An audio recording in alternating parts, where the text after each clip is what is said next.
Bonjour à toutes et à tous, bienvenue pour cette nouvelle conférence intitulée Construire et réhabiliter, un mariage d'avenir. Pour discuter de ce sujet, je vais appeler mes intervenants. Je demande à Christine Guinbretière, cofondatrice et CEO d'Upcycly, de venir me rejoindre. Bonjour madame, je vous laisse prendre place. Merci beaucoup. Je vais demander à Céline Achin, conseillère urbanisme au cabinet d'Emmanuel Grégoire, premier adjoint à la mairie de Paris, de me rejoindre. Bonjour madame, laisse-moi m'asseoir. À Vincent Aurez, directeur développement durable, innovation et communication de Novaxia. Bonjour monsieur. Il y aura à distance Jean-Pascal Chira, chargé de mission chez Saint-Gobain Distribution Bâtiment France et délégué général. Bonjour monsieur. Bonjour. Vous nous entendez? Oui, très bien. Très bien, parfait. Fantastique. Et pour animer ces débats, Jeanne Massa, CEO et cofondatrice de Habitéo. Bonjour Jeanne, je vous passe le micro. Bonjour, ravie de vous avoir sur ce débat extrêmement intéressant. On a des intervenants de qualité, que ce soit à distance ou sur le plateau. Eh bien, je suis ravie de mettre ce sujet sur la table. Est-ce que aujourd'hui, et si la réhabilitation finalement était l'avenir du neuf? Construire effectivement occupe de plus en plus d'espace. On s'éloigne des centres urbains. Aujourd'hui, il y a une vraie nécessité. Alors, il y a eu Réinventer Paris, il y a toute la politique sur les centres-villes. Et on a là 3 acteurs qui sont partie prenante de ces sujets de réhabilitation et qui interpellent aussi l'ensemble de la promotion immobilière. Parce qu'aujourd'hui, il est de plus en plus difficile d'obtenir des permis de construire. Donc, la partie de la réhabilitation devient un sujet véritablement intéressant aussi pour l'ensemble de la promotion immobilière. On va peut-être demander à Jean-Pascal, qui est effectivement à distance, de nous expliquer ce que fait. Donc, il est délégué général du club de l'amélioration de l'habitat. Et c'est des sujets qui sont constants au sein de ce club, tout en étant aussi, que je n'oublie pas, directeur du programme Rénovation de Saint-Gobain. Jean-Pascal. Oui, bonjour. Bonjour. Bonjour à tous. Merci effectivement, et désolé d'être à distance, j'ai plusieurs sujets en même temps. Et j'interviens effectivement au titre de ma fonction de délégué général du club de l'amélioration de l'habitat. Juste un mot sur cette association qui a bientôt 30 ans. En janvier 2022, nous aurons 30 ans. Et nous sommes une association large puisqu'elle est publique et privée. Nous avons avec nous les ministère environnement, logement et leurs agences, mais également l'ensemble de la communauté des grands acteurs du privé et qui traitent du sujet de la rénovation de l'habitat. Alors, l'habitat, aujourd'hui, vous le savez, en France, c'est 30 millions de résidences principales sur 36, 37 millions de logements. Et la rénovation de cet ensemble-là est un marché qui est à la fois important, plus de 50 milliards par an, mais en même temps peu évolutif. Parce que pour l'essentiel, les travaux sont des travaux nécessaires, souvent incontournables, et les maîtres d'ouvrage, souvent, font des travaux qui sont nécessaires, mais ne vont pas au-delà. Donc, le sujet qui nous intéresse, et qui anime nos études, c'est de réfléchir à tout ce qui va permettre finalement de créer de la croissance sur ce marché, tant pour ce qui concerne les actions qui peuvent être menées directement par les maîtres d'ouvrage, les propriétaires, que par les actions qui peuvent être menées largement et collectivement.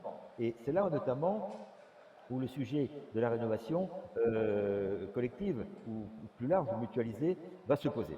Voilà. Et vous avez des études qui sont faites au niveau de l'îlot, ce que vous expliquiez. On peut faire des rénovations collectives au niveau de l'îlot, au niveau d'un quartier. Comment est-ce que ça peut être possible? Combien d'acteurs il faut mettre en synergie pour pouvoir effectuer ces grandes rénovations? Voilà, alors tout à fait. Les réflexions que nous avons, bien sûr, portent sur, je l'ai dit, l'action de rénovation des logements, mais également, et depuis 2 ans, nous travaillons sur un concept qu'on a baptisé OPERAE, ça veut dire Opération de requalification architecturale, environnementale et urbaine. Pour être très simple et concret, il s'agit de rénover à l'échelon de quartier ou d'îlot de quartier des ensembles immobiliers dans lesquels on va trouver aussi bien du résidentiel privé ou social, du tertiaire public privé et bien sûr de l'environnement.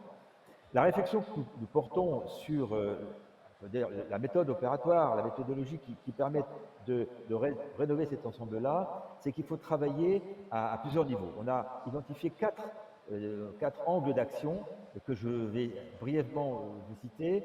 Bon, le premier, très concrètement, effectivement, il s'agit de changer de maille pour revitaliser la ville et sa périphérie en intégrant les enjeux de transition environnementale, sociétale, démographique. Donc, en fait, on ouvre la focale non plus seulement à la maison individuelle ou à la copropriété, mais à un espace plus large. Et du coup, on va embarquer d'autres enjeux qui sont des enjeux, on l'a compris, très directement liés au développement durable et aux trois grands piliers du développement durable qui sont le social, l'économique et l'environnemental. Le deuxième angle d'approche, c'est très concrètement ce qu'on pourrait dire réinventer la gouvernance, la relation maîtrise d'ouvrage, maître d'usage. Il s'agit de développer des solutions innovantes en termes d'ingénierie juridico-financière. Il s'agit de réfléchir à réduire ou simplifier les obligations réglementaires et lever les freins qui peuvent aujourd'hui se poser pour ce qui concerne des rénovations groupées. Le troisième angle d'action, c'est concevoir un diagnostic architectural et technique global, ainsi que des programmes de remodelage compréhensibles par tous. C'est aussi exploiter la transition numérique, c'est aussi organiser la synergie et l'optimisation des moyens par de nouvelles méthodes de travail et d'organisation des chantiers ou d'optimisation des chantiers. C'est développer aussi des méthodes d'industrialisation et de massification pour favoriser la rénovation globale et l'excellence environnementale. C'est aussi, bien sûr, intensifier la formation. Et le quatrième point qui est tout à fait essentiel, c'est aussi accompagner les habitants, maîtres d'usage, dans une relation de confiance collaborative avec les acteurs professionnels. Voilà ce qui, finalement, anime nos réflexions, cette méthodologie. Voilà, nous en sommes là, et en tout cas, c'est une méthode qui permet de brasser plus largement des rénovations, réhabilitations à l'échelle de quartier plutôt qu'à l'échelle du bâtiment seul. Merci beaucoup. J'imagine, Christine, que certains de ces propos font vraiment écho pour vous. Ça doit aller tout seul, normalement.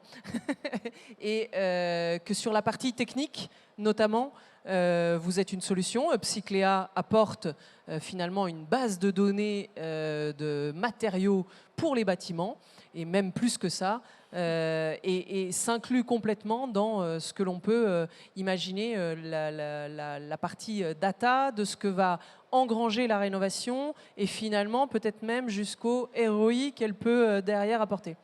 Exactement. Moi, je voulais revenir quand même sur un point, c'est qu'effectivement, que ce soit rénovation, réhabilitation ou bâtiment neuf, on va partir dans la même philosophie, à savoir ce que je suis en train d'assembler en ce moment sur mon chantier neuf ou réhabilitation, qu'est-ce que ça va devenir dans 25 ans? Parce que le défi climatique, c'est maintenant, mais la pénurie et l'empreinte CO2 dans 30 ans sera probablement bien supérieure à ce qu'on est en train de vivre actuellement. Donc quand on réfléchit à sa réhabilitation ou à son bâtiment neuf maintenant, on doit l'imaginer sur une gestion de l'ensemble des produits et des matériaux qui rentrent dans le bâtiment sur 25 ou 30 ans. Ça, c'est le premier point. Ça demande quoi? Ça demande, de savoir ce qu'il y a dans les bâtiments. Donc de caractériser l'ensemble des produits qui rentrent dans les bâtiments. C'est ce fameux premier module dont tu parlais, Jeanne, qui est donc Upcyclea Cloud, pour savoir ce qu'il y a dans les bâtiments. Le deuxième module, c'est la capacité à générer des indicateurs réels, pas du top-down ou du macro, même chose, qui fait que finalement, on ne connaît pas vraiment les informations. Là, il faut être réel sur les informations des bâtiments qui sont livrés. Il faut permettre à l'ensemble des acteurs qui vont concevoir, construire, exploiter, de bénéficier des mêmes données. Et enfin, le troisième module, qui va consister, et c'est le plus important ensuite, à gérer l'ensemble des produits du bâtiment pendant toute la durée d'exploitation du bâtiment, avec en plus la possibilité de créer un business économique, de faire vraiment une valorisation ou une sorte d'argus des produits du bâtiment qui va vraiment financer l'ensemble de la boucle circulaire que représente le bâtiment, parce que le bâtiment, neuf ou rénové, c'est un métabolisme lent dont la majorité des matériaux et des produits auront été changés pendant l'exploitation du bâtiment. Et donc, on voit bien qu'il faut de la caractérisation. Qu'est-ce que je mets dans mon bâtiment? Alors, en passant, ça veut dire qu'aussi, on aura la maîtrise finalement de la qualité de l'air intérieur et donc tout ce qui est lié à la santé des occupants. Ça, c'est un point important. Mais n'oublions pas que la pollution engendrée par les produits et matériaux que l'on va mettre dans nos bâtiments est source de CO2, d'émissions de CO2, puisque la pollution des sols, la pollution des nappes phréatiques et la pollution des océans, c'est ça le dérèglement climatique. Et du coup, si je vais vers une réglementation où simplement je baisse mon empreinte CO2, ce ne sera pas suffisant. Il faut voir l'ensemble des critères, d'où la nécessité de data qui doivent être gérés dans le temps. C'est intéressant ça pour des investisseurs. Alors j'ai peut-être une question un petit peu plus polémique, c'est que finalement la réhabilitation est peut-être plus coûteuse que la simple construction. Et du coup, est-ce qu'elle est plutôt pas à destination des investisseurs? Est-ce que finalement elle favorise véritablement le logement et le fait de pouvoir loger l'ensemble de nos habitants? Bonjour à tous, merci aussi à Habitéo pour l'organisation de cette table ronde. Alors oui, ça peut coûter plus cher et force est de constater qu'on a aujourd'hui en Ile-de-France plusieurs millions de mètres carrés vacants.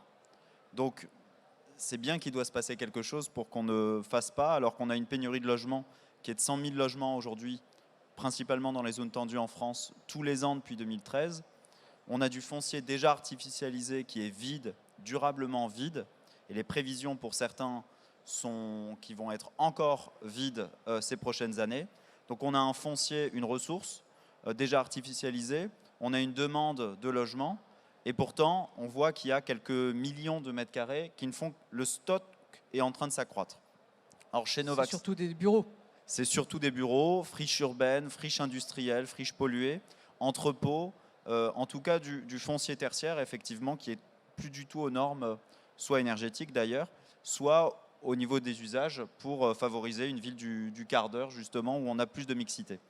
Alors oui, ça peut coûter plus cher et pourquoi on a ces millions de mètres carrés? Donc chez Novaxia, on s'y attelle en tout cas pour réduire ce stock, pour produire du logement. Comment on fait? Avec un modèle économique qui s'appuie sur de l'investissement d'épargnants. On réunit tous les épargnants français qui le souhaitent à partir de 100 euros.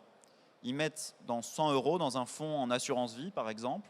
On a lancé le premier fonds de recyclage de bureaux en logement en assurance vie. Ça s'adresse aux 44 millions d'épargnants français. Ils peuvent mettre à partir de 100 euros. Et au sein d'un fonds immobilier que nous gérons, on achète ensuite du foncier obsolète, du bureau vide principalement. Et on peut le porter pendant 6 mois, 1 an et demi, selon les sites. Et on va le transformer. Alors pourquoi les autres ne le font pas? Parce que lorsqu'on est uniquement promoteur, on travaille avec les promoteurs sur chaque actif, désormais sur chaque immeuble, mais lorsqu'on n'a pas l'investisseur derrière, eh bien, ça consomme énormément de fonds propres. Je vous donne un seul chiffre. Lorsque vous achetez un bureau vide aujourd'hui, vous n'avez pas de permis de construire purgé, vous n'avez pas encore votre financement, vous allez acheter quelque chose à 100, on va prendre un indice 100. Là où Novaxia vient l'acheter sans conditions suspensives de permis de construire, ni de financement, et on observe une moyenne de décote de 20%. Et donc, comme à l'achat, ça coûte moins cher, ensuite, on travaille avec les promoteurs immobiliers et on peut en fait consommer plus de fonds propres. Alors ça, je ne l'ai pas explicité, mais en tout cas, on l'achète avec une décote et on va pouvoir absorber éventuellement des hausses de coûts. L'autre chose, c'est que effectivement, les banques aiment moins lorsque vous n'avez pas le permis de construire et que vous achetez tout de suite. C'est pour ça principalement qu'il y a beaucoup de mètres carrés de bureaux vides. Eh bien, nous, on arrive sans conditions suspensives de financement puisqu'on a déjà des millions d'euros investis sur cette thématique de bureaux en logement. Donc, c'est plus simple. Et la conversion, finalement, de destination du bâtiment, est-ce qu'elle est simple? Et est-ce que derrière, c'est simple à vendre ou à mettre en location? Alors, c'est de plus en plus simple au niveau de l'ensemble des mairies. Il y a eu des mairies ici présentes d'ailleurs, pionnières sur le sujet. Il suffit de voir Réinventer Paris sur cette thématique et depuis de nombreuses années. D'autres mairies, d'ailleurs, il n'y a pas de bord politique qui serait plus favorable ou non. Ça dépend vraiment des maires, des situations. Mais on voit un mouvement quand même général puisque le maire n'a pas forcément à court terme intérêt à transformer quelque chose qui peut lui apporter une taxe foncière des entreprises en logement. Et puis le logement, ça a produit aussi des conséquences en termes de services publics, etc. Néanmoins, la situation est telle que les bureaux vides vont rester vides pour certains d'entre eux. Il y avait déjà pré-Covid 4 à 6 millions de mètres carrés vides pré-Covid. Et ce stock est en train de s'accroître. Un deuxième chiffre peut-être pour cette deuxième question, enfin, c'est le stock de bureaux vides neufs. Heureusement, il y aura encore besoin de bureaux. On croit aussi aux bureaux chez Novaxia, on en produit parfois. Mais on voit qu'il y a une suroffre de bureaux neufs aujourd'hui. Donc les bureaux qui étaient vides hier, ça va s'accroître. Et donc du point de vue de la collectivité territoriale, on sent en tout cas une écoute bien supérieure à avant. Et puis quand on a un track record, quand on a une expérience sur ce type d'opération, ça marche. Sur la commercialisation, on a ouvert, en présence d'ailleurs d'Emmanuel Grégoire en janvier dernier, un bâtiment qu'on avait transformé de bureau en logement. Et il a été commercialisé en moins de 6 mois. L'ensemble des appartements étaient vendus. Mais c'est à la fois lié à la transformation de bureau en logement, où vous gardez des éléments de patrimoine, et au-delà de ça, à la pénurie de logements qui est extrême aujourd'hui dans les zones tendues. Et à une très belle situation. Et à une très belle situation, totalement. D'accord. Et du coup, Céline, réinventer Paris. Là, on est typiquement, on est sur des exemples concrets. On a des outils finalement qui permettent d'accompagner cette réhabilitation et vous les transformer en un objectif, en tous les cas, très fort au travers des Réinventer Paris. C'est pas un mouvement récent. Donc peut-être donnez-nous quelques exemples très précis de ce qui est fait et de ce que vous souhaitez en termes emmener en termes de stratégie sur Réinventer Paris 3. On en est là? Oui, complètement, merci. Effectivement, vous l'avez dit, les Réinventer, c'est pas complètement récent. Le premier Réinventer, elle a été lancé en 2014 et il a montré, je pense, par quelques sites, on peut penser à certains symboliques, type le bâtiment Morland à Paris-Centre, qui est aujourd'hui qui était un ancien immeuble de bureaux qui appartenait à la ville de Paris. On avait de nombreux services, qui est transformé et qui sera livré dans les prochains mois en bureaux également, logements, hôtels, crèches, marchés, etc. On va retrouver une vraie diversité. Je pense aussi par exemple au bain-douche dans le 15e arrondissement qui est transformé notamment en co-living. Je pense que ces premières sessions des Réinventer Paris ont vraiment permis de montrer que c'était possible. Ça a été vraiment des premiers démonstrateurs à l'échelle de l'îlot de démontrer vraiment cette possibilité-là.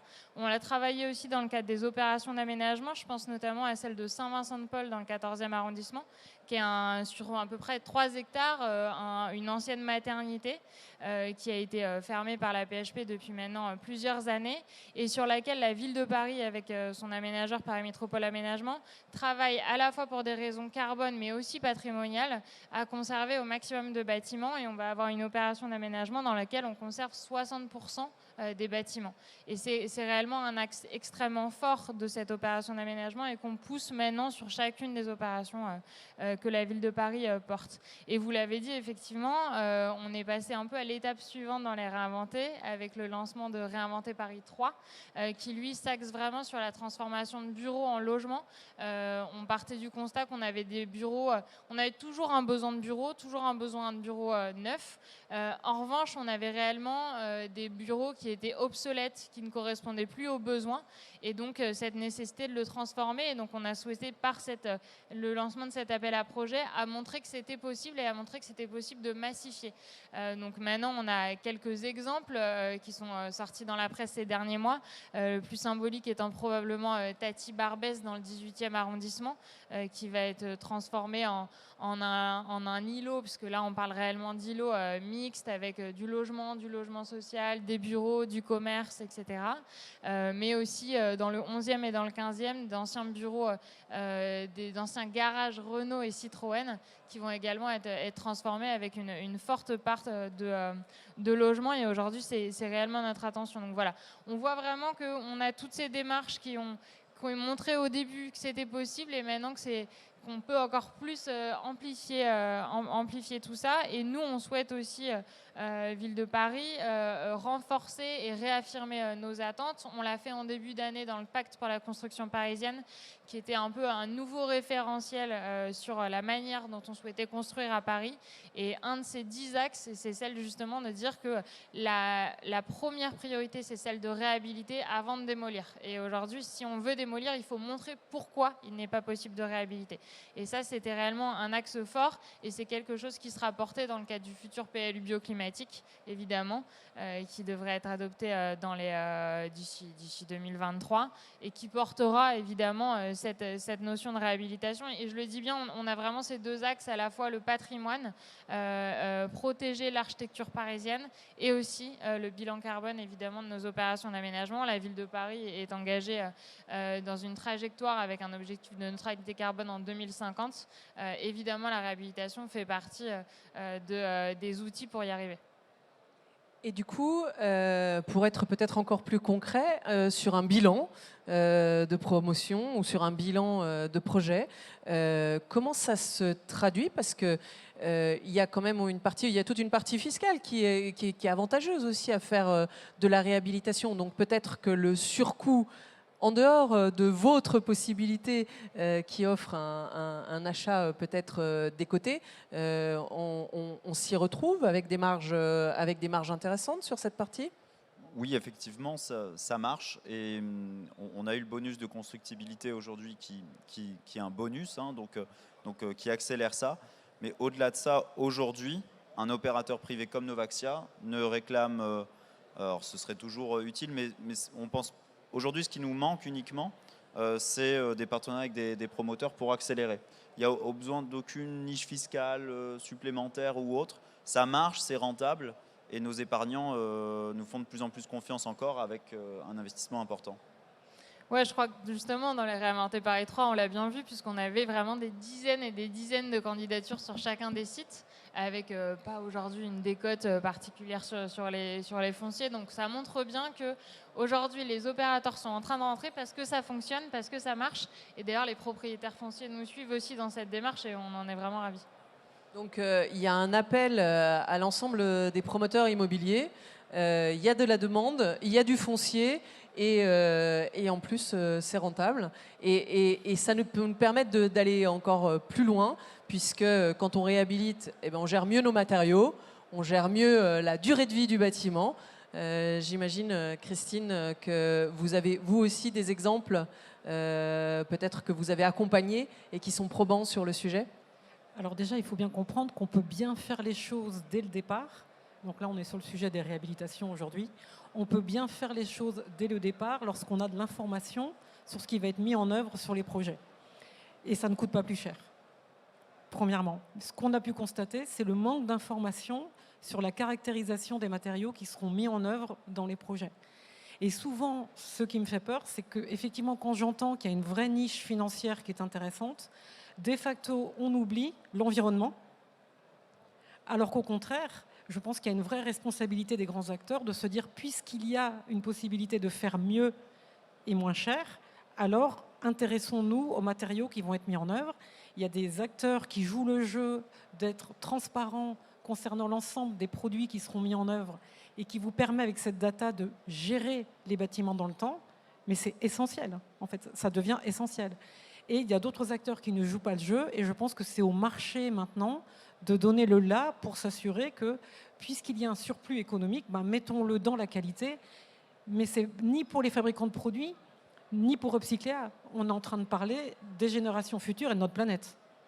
On est totalement d'accord. J'imagine, Jean-Pascal, que vous êtes d'accord également sur ce sujet, et que sur la jonction de vos deux casquettes, c'est bien les sujets qui vous animent. Vous avez peut-être vous aussi un exemple très concret à nous donner ? Oui, alors d'abord, effectivement, moi j'approuve tout ce qui a pu être dit, parce que nous sommes complètement en convergence de réflexion, hein, très concrètement. Il est clair qu'aujourd'hui, face à un enjeu qui est large, qui est sociétal, environnemental, et qui est celui un petit peu de la reconception de la ville, de la reconstruction de la ville sur la ville, il faut forcément faire preuve d'imagination, une certaine inventivité. Et je vais citer par exemple, Vincent Aurès a cité tout à l'heure le mot de la ville du quart d'heure.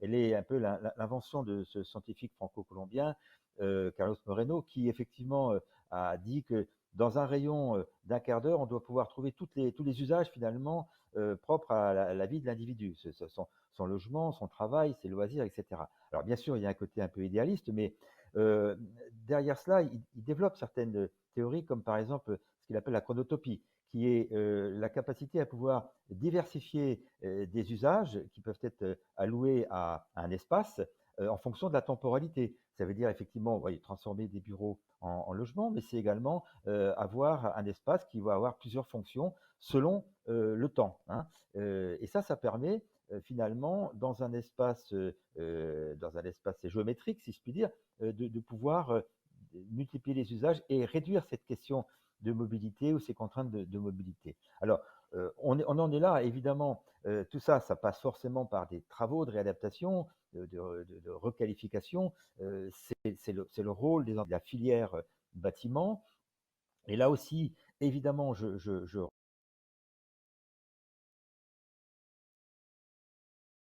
protection environnementale liée à la qualité et à la performance des produits. Aujourd'hui, je crois pouvoir dire que les industriels, enfin en tout cas les grands industriels, sont soumis à respecter des réglementations en ce qui concerne notamment les fiches environnementales. Il n'y a plus de discussion possible et au contraire même, il y a une démarche en R&D qui est très engagée de façon à se mettre complètement en conformité en termes de conception de produits, de déclaratifs également, de manière à ce que ces informations soient intégrées dans les logiciels tels que celles développés par Christine, pour que justement ce travail de modélisation se fasse de manière beaucoup plus facile. Je l'ai dit tout à l'heure, les outils numériques, enfin le développement des outils numériques au-delà du BIM, hein, qui vont permettre de conceptualiser le quartier. On travaille notamment au club d'amélioration d'habitat sur un outil qui serait un peu l'interface entre le BIM et le SIM, qu'on a baptisé le KIM, le quartier intelligent modélisé, qui viendrait intégrer, évidemment, au travers des IFC, toutes les informations du BIM, mais également les SIG, et puis tout un tas de data qui vont permettre finalement aux maîtres d'ouvrage et d'usage de mieux envisager avec eux et les décideurs des territoires et les investisseurs, mieux envisager quel serait leur espace de vie de demain. Voilà. Donc on travaille sur ces sujets-là. C'est un vaste sujet, mais on avance bien et je pense que dans la convergence des actions telles qu'on vient de les voir, il y a vraiment moyen de réussir ces enjeux. C'est une roadmap véritablement ambitieuse, puisqu'on sait tous que le BIM déjà aujourd'hui a du mal à avancer, en tous les cas à être adopté par tous, et ça demande beaucoup de transformation. Mais ça, c'est un autre sujet qu'on verra peut-être sur une autre conférence. Un petit mot de la fin, peut-être, Vincent ? Nous sommes qu'au début de l'aventure. On commence à parler de plus en plus fréquemment de ces sujets, mais on est profondément convaincu qu'en fait c'est le seul avenir possible dans notre secteur. Donc tant mieux, on commence à en parler, mais on va encore en parler longtemps. Christine ? Alors chez Upcycléa, nous sommes absolument optimistes et radicaux, parce que les solutions existent déjà. Moi j'ai le plaisir d'en présenter une qui marche déjà très bien. Et il y a une très très bonne nouvelle en réalité, malgré tout ce climat anxiogène, c'est qu'il y a moyen déjà maintenant de répondre aux défis climatiques, mais par contre il faut s'y mettre tout de suite. Et il faut aussi que les occupants des bureaux, les occupants des logements deviennent exigeants. Demain matin ou tout à l'heure, vous allez acheter un yaourt et vous allez pouvoir scanner et voir ce qu'il y a dedans. Et bien demandez la même chose pour votre appartement ou votre bureau. Dans quoi je vis, qu'est-ce qu'il y a dedans et qu'est-ce qui va se passer dans le futur avec tous ces matériaux. Et ça existe déjà. Et ça existe déjà, c'est vrai. Oui, juste pour dire qu'effectivement, on est encore au début. Je pense qu'on a montré que c'était possible. Tous les acteurs aujourd'hui sont alignés. Maintenant, à nous de franchir la marche suivante, c'est celle de la systématisation, en réalité. C'est celle où on ne doit plus se poser de questions. On ne devrait plus voir de projets sans prôner, en tout cas tester cette réhabilitation. Je pense que c'est l'étape suivante qu'on doit mener ensemble collectivement. Merci beaucoup. Et je retiens une chose, s'il y a des promoteurs dans la salle ou s'il y en a dans le salon, Vous pouvez venir voir Vincent Orez, Novaxia. Il a des projets pour vous. Merci à beaucoup, tous. Jeanne. Vous avez Merci. peut-être des questions?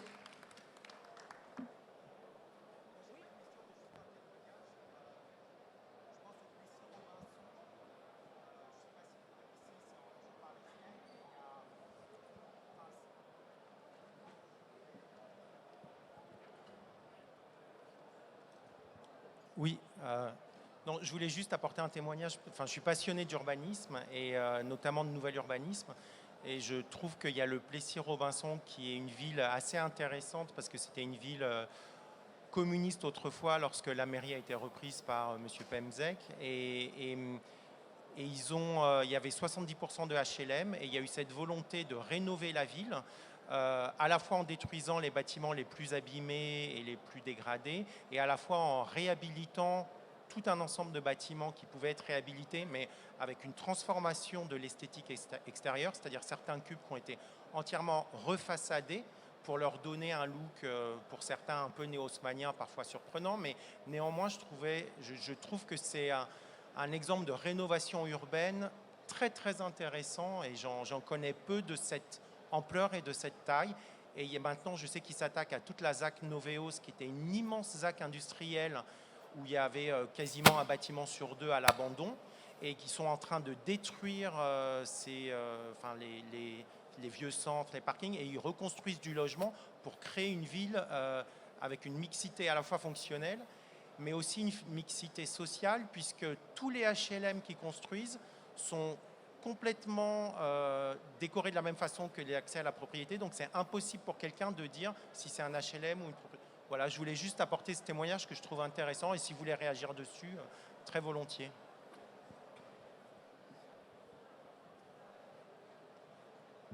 Merci beaucoup. C'est effectivement passionnant, mais je pense qu'il y a des exemples un peu partout en France de réhabilitation réussie. Il y a des projets d'envergure aussi sur des villes de province pour revitaliser aussi certaines villes avec une réhabilitation complète des centres-villes. Je pense qu'on est effectivement au tout début de l'aventure. Donc, s'il n'y a pas d'autres questions, je vais... Ah, il y en a une là-bas.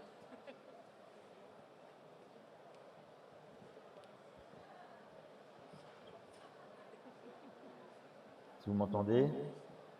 Oui, l'exemple de la réhabilitation du siège social de Peugeot, avenue de la Grande Armée, qui aurait pu être destiné à être démoli et qui a été entièrement restructuré dans une optique d'économie circulaire intelligente pour voilà, réadapter, réhabiliter. C'est un exemple, il y en a plein d'autres comme celui-ci, mais qui démontrent que on peut trouver avec de l'imagination des solutions pour conserver en l'état et adapter des bâtiments sans forcément tout détruire, parce qu'on connaît l'impact que ça a sur le plan CO carbone que de démolir et reconstruire. Voilà, c'est un exemple, hein, il peut y en avoir d'autres. Moi, du coup, je suis développeur foncier chez un promoteur sur Bordeaux et on essaye justement de tendre vers la réhabilitation. Et je suis d'accord avec tout ce que vous dites, mais en fait, on est face à une telle surenchère de la part de nos confrères que comme il y a quand même un coût, notamment dans le désamiantage et tout ça, nous, c'est vrai qu'on a vraiment du mal à réussir à tendre vers ce parcours-là. Donc, c'était ça que je voulais mettre en avant. Oui, c'est ce qu'on observe, d'où l'intérêt de faire des partenariats. Mais bon, je l'ai expliqué, on peut se parler, mais vraiment, on l'observe, y compris dans toutes les grandes régions, de toute façon, de toutes les zones tendues en France, on l'observe, il y a une surenchère, parce qu'actuellement, en plus, tout le monde veut faire du logement, tant mieux hein, entre nous. Maintenant, pour se positionner, notamment pour les plus petits promoteurs par rapport aux mastodontes, soit il y a des partenariats, soit c'est très difficile, en tout cas pour ces zones-là. Et je pense qu'évidemment, il y a un enjeu d'accompagnement des collectivités. C'est évident, c'est notamment pour ça qu'on a mis en place tous ces réinventés, tous ces processus pour déjà bien montrer au sein de la ville de Paris la volonté forte qui est celle de prôner de la réhabilitation. Et ensuite, nous, au cas par cas, on accompagne les porteurs de projets pour essayer de trouver des solutions, etc. Enfin, nous, on considère qu'on a vraiment notre rôle à jouer là-dedans et on essaie d'accompagner au mieux les acteurs. Merci.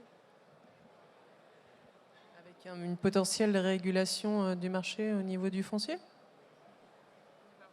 Oui, c'est là où le rôle, du public, de la finance publique peut intervenir, parce que ça permet justement de gommer ces déficits, de les réduire et de permettre à des opérations de se faire malgré des équilibres financiers qui ne sont pas toujours faciles à trouver. Mais on comprend bien que l'intérêt de la collectivité est d'aller dans ce sens. Donc il faut respecter les intérêts privés de chacun, mais il faut aussi respecter les intérêts des collectivités. C'est ça l'esprit dans lequel on peut travailler, cette notion de partage. Sinon, effectivement, les choses ne se feront pas. Donc, ça, c'est un des enjeux, cette capacité à pouvoir travailler ensemble et allier les intérêts publics et privés. Tous, sur ce mot de la fin, je pense qu'effectivement, travailler ensemble et construire ou réhabiliter, c'est bien un mariage d'avenir, on en a la conviction. Donc, avançons. Merci à tous. Merci.